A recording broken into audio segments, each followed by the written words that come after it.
This is a Packera obovata. It's also known as a roundleaf groundsel, squaw weed, which is what I generally always called it, and a roundleaf ragwort.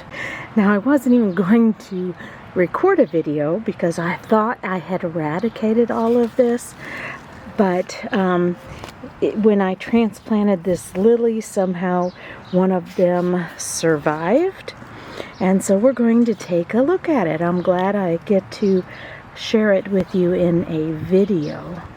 I'll put some photos from previous years right here in the video and do a voiceover so you can see how beautiful this plant is.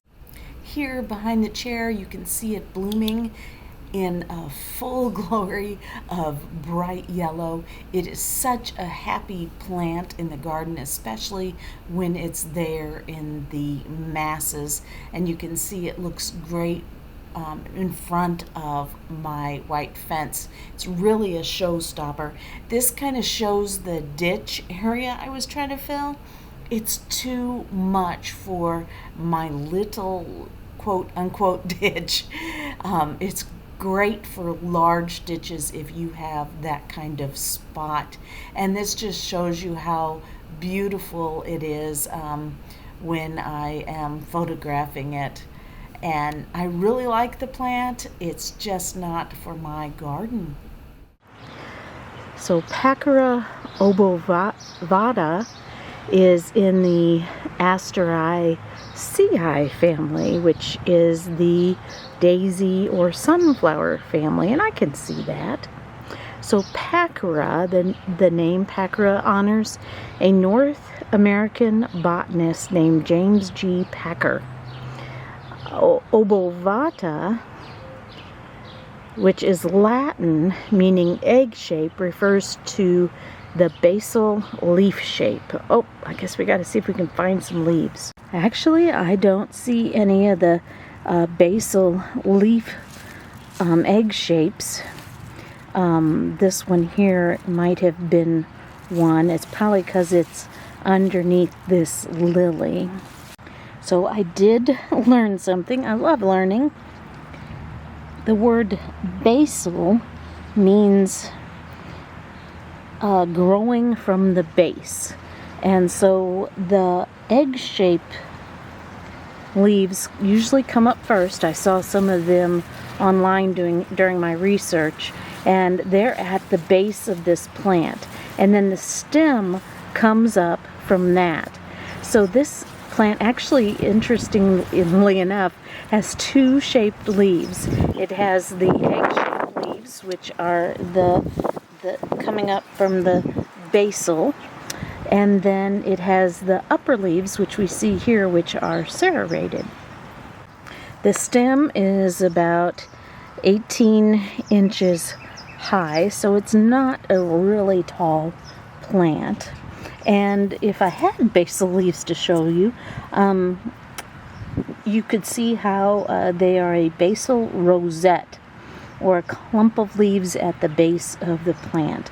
But I only have the taller ones, which are the serrated. I think I have some previous pictures, I'm not sure, but the flowers are actually really deceiving. I remember the first year they bloomed, I was like, what is that? Is it a weed? Because they were little purple balls on top of the stem. They weren't yellow at all. Very deceiving.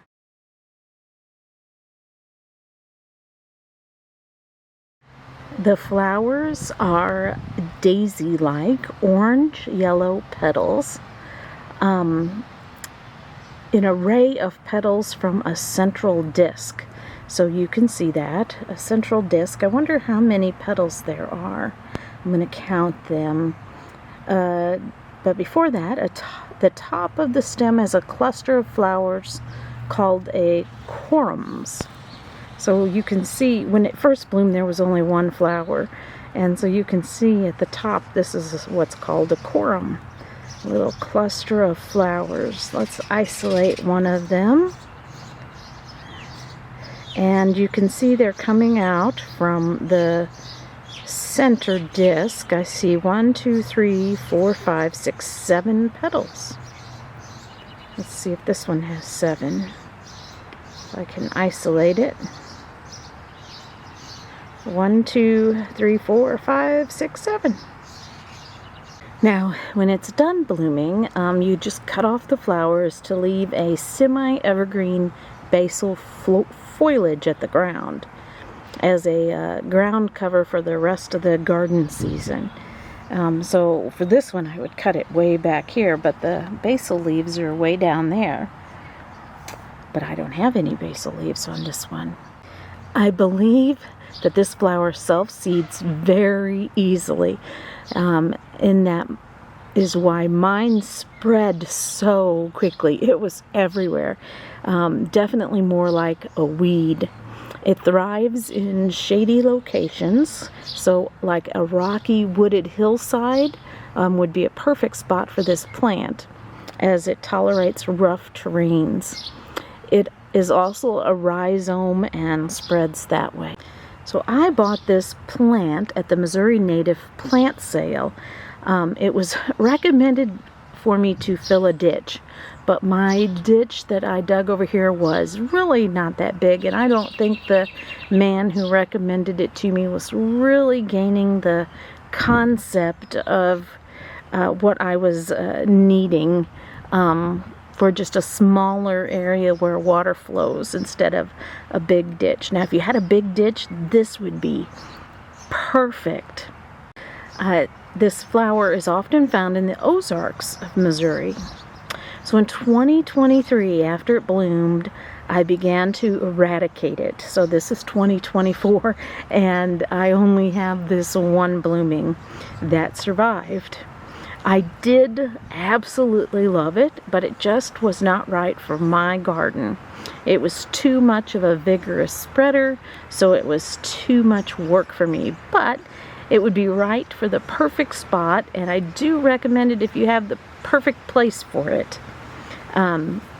If you have a large area that you need to fill in with a taller ground cover that naturalizes, this is the plant for you.